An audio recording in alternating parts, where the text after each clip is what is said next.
Hi, I'm Tera Burton, and today I am the special guest host for Behind the Confident Smile. And today we're switching it up. We're doing it a little different. We have a special guest. This time she's going to be the woman behind the confident smile today, and that is Miss Bianca Cotton. Bianca, how does it feel to be on the other side this morning? Weird. I'm like ready and not ready all at the same time. That is awesome. You are always a woman that is a beautiful storyteller, someone that rallies other women. Mm-hmm. So our topic for today is the woman behind the confident smile.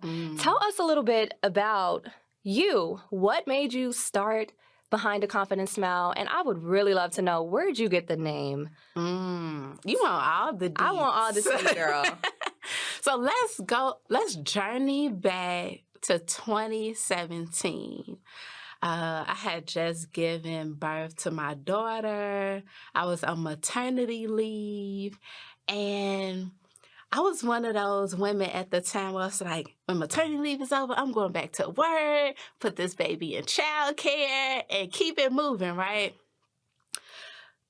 My maternity leave started coming to a close, and I started to feel anxious. I started to feel nervous, like the baby is only 3 months old, and I don't want to depart. And I had this whole idea in my head, I'll just stay at home and find a way to make money from home while my husband works. And so I prayed this prayer, Lord, help me find a way to bring in income so I can stay at home with my child and quit my job, right? That was my prayer. And guess what the response was? Please tell me, because we've all prayed those prayers. I've prayed it a lot. The response was, start blogging to encourage women. Wow. And I said, what? How's that going to make me money? And I didn't do it. Okay, so you didn't do it. Now let's go back there with the blogging.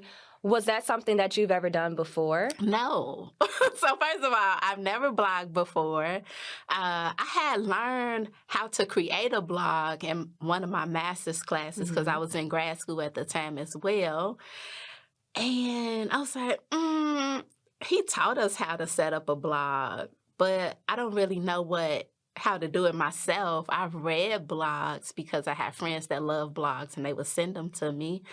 And I was just like, I'm not about to blog to encourage women. How's that supposed to make me money? And I was nervous too because I did not want to reveal myself on the World Wide Web.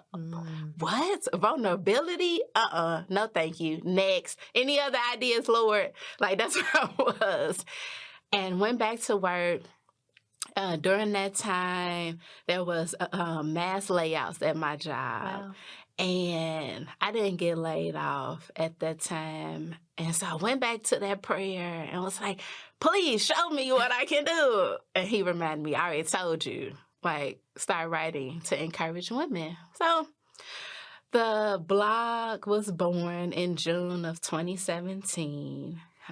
And my first post was about my experience with watching people get fired and the human side of that, what that does to the heart and the disappointment and the anguish of the people who are left behind. And that's how Behind the Confident Smile was born. Now, the name. Yes, tell us about the name. Story about how the name came about. Again, I went back to prayer. What should I name this blog? And at that time, I was listening to Jonathan McReynolds, and one of his songs, the name of the song is called Loving Me. And that song, he talks about a smile, like the confident smile. And I just put Behind the Confident Smile together because I will always get compliments and still do about my smile. Like, oh, your smile is so beautiful. But in my mind, I would say people don't know what's behind it. And how not only myself, but so many women hide what they're suffering with, what they're challenged by behind their smiles. I love that. Behind the Confident Smile was born. I love it. You are someone that does an amazing job of having women's stories amplified, their voices amplified. And so tell us, what's behind your confidence smile? With writing the blog, I see that it did lead you into a space of vulnerability. So is there anything that you can tell us that's behind your confidence smile? So we already know you were a new mommy, returning back to work, working mom, and then you experienced, seeing people get laid off. So you brought us a piece of the human side to the interwebs, as you call it, to the internet, wherein the internet is not a space where people do practice vulnerability. So tell us, what's behind Bianca's confidence smile? Yes, it's so much, but it's one particular piece about me that I want to dive into today. For as long as I can remember, I've journeyed this life as a woman who is half deaf. And what I mean by that is I am deaf in my right ear. I have full hearing in my left, none at all in my right. And growing up, that's how I grew up. My mother noticed when I was a very, very small baby, maybe infant, that I would always turn my head a certain direction. So she inquired to the doctors about it, and they discovered that I had no hearing in my right ear. So going through elementary school and high school, I was always at the doctor with my annual visits to check on my hearing, to make sure that my left ear was still strong, and were there any sound waves in my right ear? No, nothing develops. And since there's no sound waves in my right ear, I couldn't get a hearing aid. Like, in order to get a hearing aid, you have to have some hearing, and I have none. So this led me like feeling ashamed, and because if I couldn't hear the teachers, I had to sit in the front of the classroom. Right. Accommodations had to be made for me, and I didn't always hear the cars like crossing the street, depending on what side of the street I was on. So it really caused me to, one, learn how to navigate life with hearing out of one ear. I taught myself how to read lips and really how to listen well, right? So now folks are like, oh my gosh, you listen so well. But it really came from really having to be intentional on looking at a person's face, reading their lips if I couldn't hear everything that they were saying. But it came with a lot of disappointment too. Just wanting to be like other kids and wanting to feel that normalcy of what life would be like if I could hear out of both ears. That is truly amazing. Now, let's talk more about the disappointment piece. Would you say that because you are a smiler, like I am too, would you say that having to navigate through the world, did that kind of affect your confidence? Did it affect your self-perception as far as like growing up? How did it, or not alter at all, how did it impact your view of yourself as far as not wanting to be seen as different? Yeah. How did that impact your confidence as a person, as a woman? Because I didn't want people to know. Like, it was my little secret unless I needed to tell somebody. Like, I can't hear. Or even sometimes in the workplace or on the street, people would see me, and you know how we shout across the street. And sometimes I wouldn't hear them calling me and have had remarks of, are you deaf? And I would say, I actually am. And to see the facial expressions of that person, and also for me to feel vulnerable in that moment of, well, I always have to tell people that I'm deaf versus me just be able to live my life without slightly being attacked, right? Like, with that type of attitude. So for a time, it did impact my confidence, but I think that having the parents that I had that constantly encouraged me and helped me to navigate and helped me to focus on my strengths, it wasn't something that I wallowed in for too long. That's amazing. You do a lot of work with women, inner work, that helps release fear. Yes. Would you say that having that disability, did it leave you with a heightened sense of fear? Just with navigating the world, would you say that, that played into having any fears or any anxiety when it came to just navigating, just in general? Again, because you do help women overcome fear and just be their best selves. Can you give us practical tips on how you overcame your own fear, whether it was with the disability or even taking those precautions to publish on your first blog to start to, flourish to what it is now? What are the steps you've taken in your life to overcome the fear? To release the fear in your words? That's such a heavy question for me because I continue to release fears. Talking about being deaf today is releasing a fear publicly. But I'll go back and then come forward with being a first generation college student. That's releasing a fear. Going to college knowing that I'm going to be the first person that enters a 4-year institution from my family and graduate. Wow. And who do I tap into for help? And how do I navigate that? How do I surround myself with other people like me? And releasing that fear of doing something new, breaking the mold, being a trailblazer. And pressing submit and going live with my first blog post. What does that mean? Like all the apprehensions that comes with doing something new. So one practical tip that I tell women and men all the time is just do it. One, acknowledge that you are afraid, that you do feel how you feel, but don't allow the emotions, the feelings, and even the self-doubt to stop you from moving forward because you don't know what's on the other side unless you get to the other side. If I never press hit on the blog post, I wouldn't be sitting here. Wow. Like it's been a journey of one layer of releasing a fear after the next. Did I post that I had a blog on Facebook? No. Someone be very clear about that. It was for you, but you did it. I posted the blog post and I texted out to friends and family and said, hey, I just did something. Yeah. If you are so inclined, read it and let me know your thoughts. That's how I was blogging. I was hit live and text it out like, oh, I got a new blog post. I would not post it on the interwebs like Facebook, even though it was on WordPress.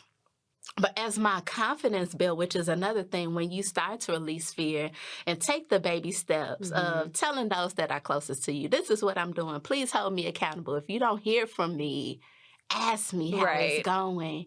And me taking the baby steps, then I started building up the confidence to post it online. And I would post it and not come back for a day or two. Post and ghost, everyone. Post and ghost.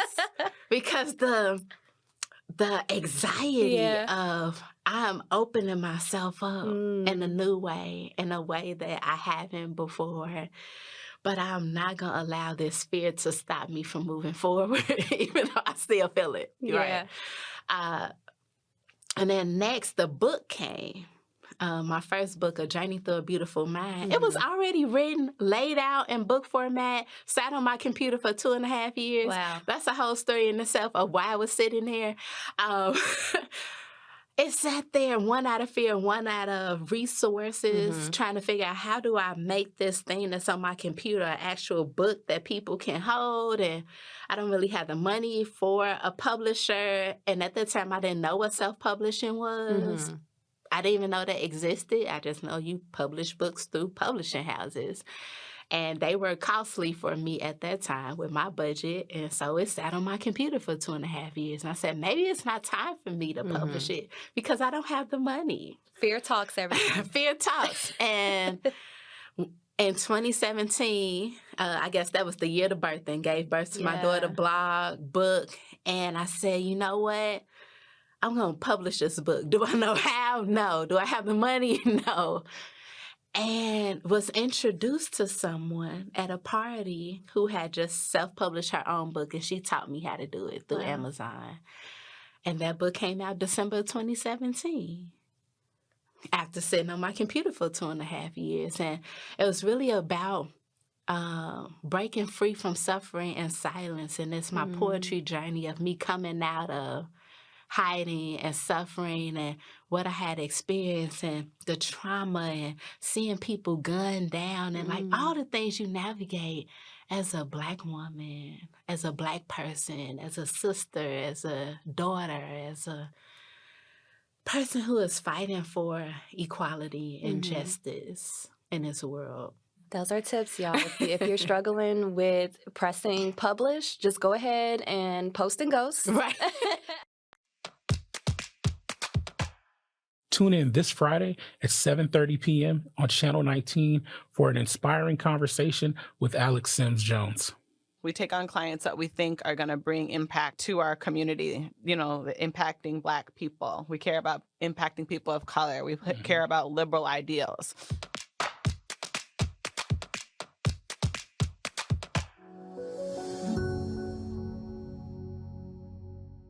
So let me tell you this part about my book. Again, like I was just happy the book was on Amazon. Was I going to market it? No. No. My husband was like, so what are we going to do? Right. I said, I've done my job. The book is out there. All done. That's it. He was like, no, buy copies. You're going to sell them. Yes. You're going to post it on husband, social cheerleader. media.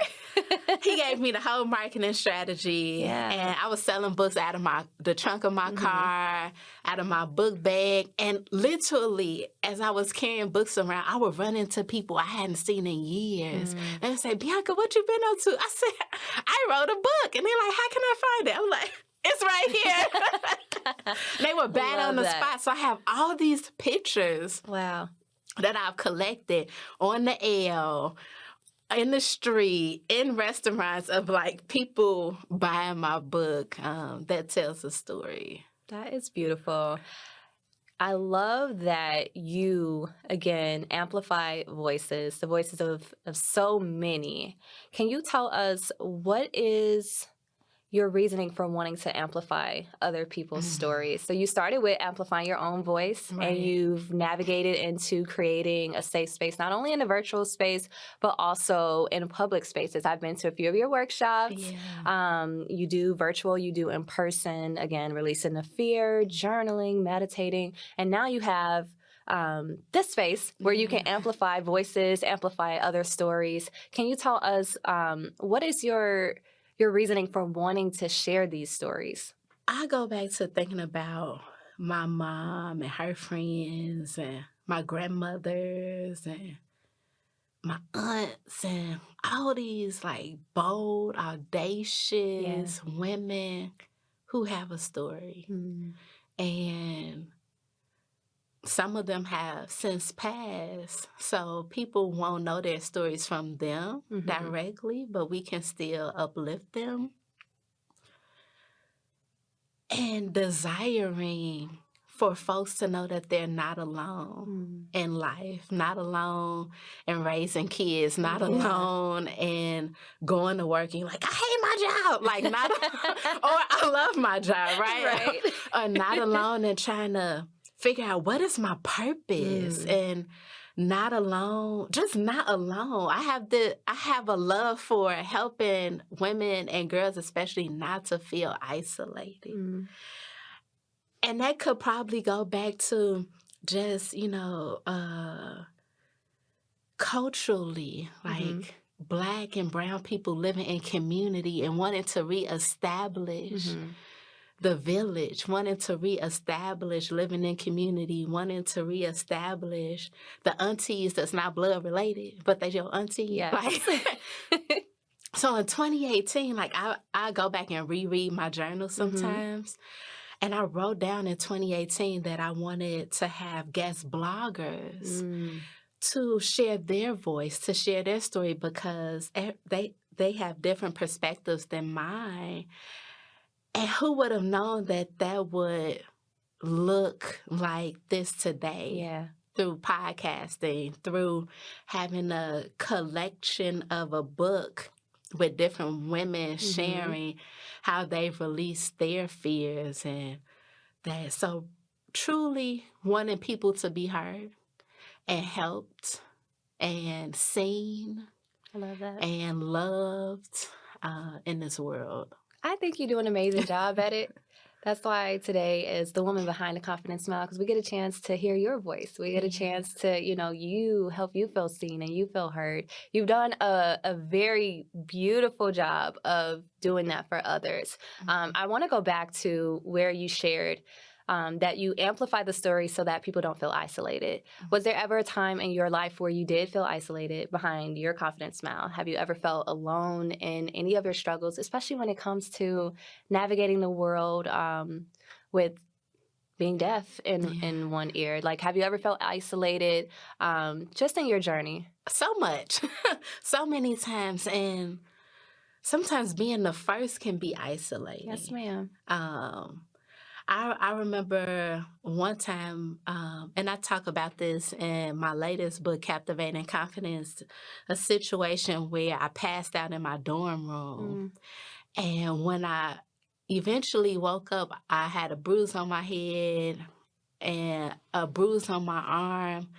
And because I felt so much pressure, I'm a freshman, this is my first semester. I'm at a predominantly white institution. I really am not close with people yet. And I'm still wrestling with the whole vulnerability piece, right? Like, I'm used to doing what I need to do for myself. And I get up and I go to class. After you fall and pass out and wake up with bruises. Yeah. When we talk about that strong Black women syndrome. I was going to say. Like, for real. Like, wow. The reason why I talk about taking the cape off so much is because I wore one for so long. And I didn't have language for it then, but I wore it for so long because I need to do this. I have scholarships. I got to maintain a certain GPA. I'm doing this for my family. I'm doing this for myself. I'm doing this for my future. I'm doing this for my future family that I hope to create one day. Maybe, maybe not, right? And I get up and I go to class.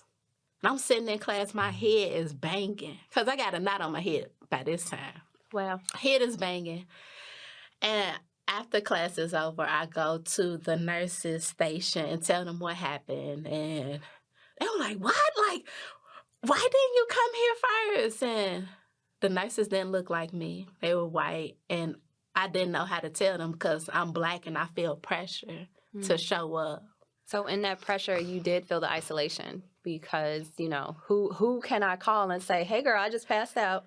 And I didn't call home because... I know you didn't call home. Because at that time, there was a terrible accident, a car accident that had happened, and my mom was in the hospital. Oh, my goodness. From that. So the family it was a lot. And I didn't want to be a burden. I felt like I would be a burden.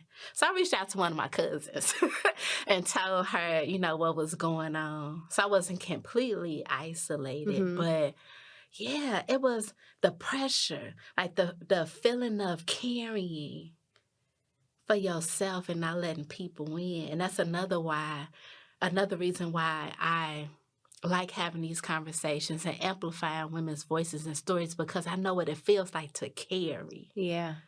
And sometimes we carry the burdens because we don't know who can hold space for us. Well, we know that you are someone that can hold space for others.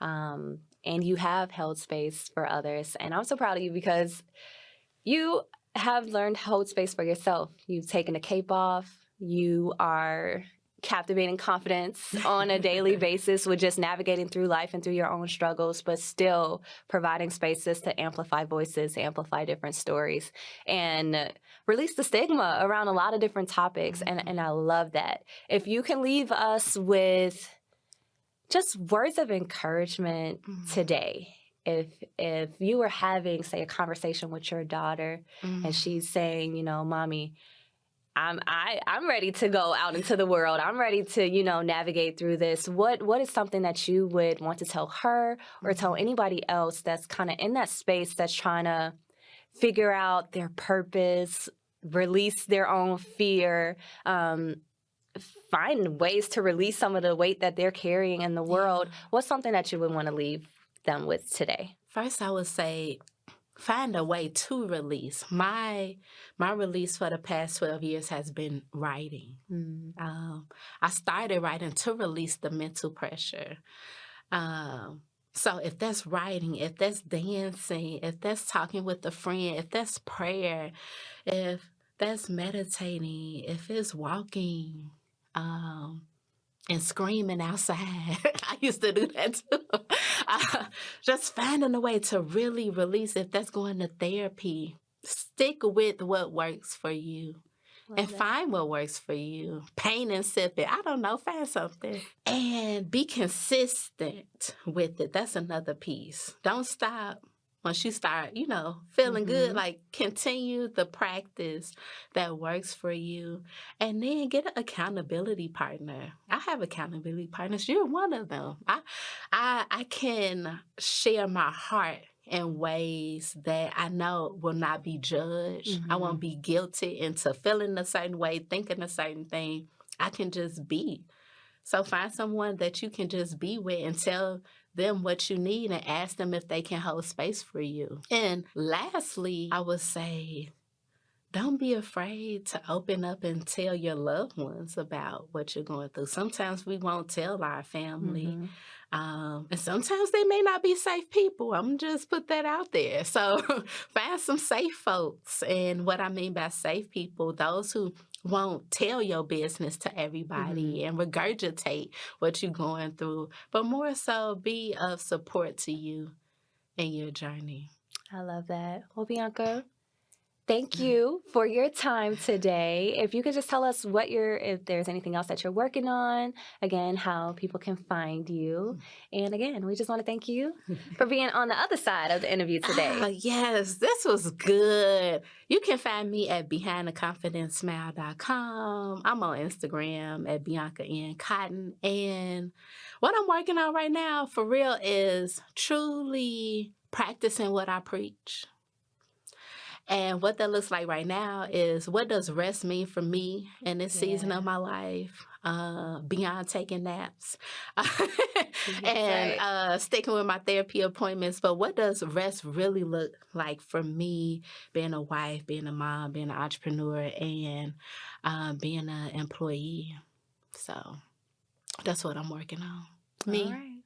She's working on her. Rest is best. Rest. Yes, ma'am. Yes. I appreciate you. Yes. Such an honor to be in this space with you and to roll reverse today. Yes.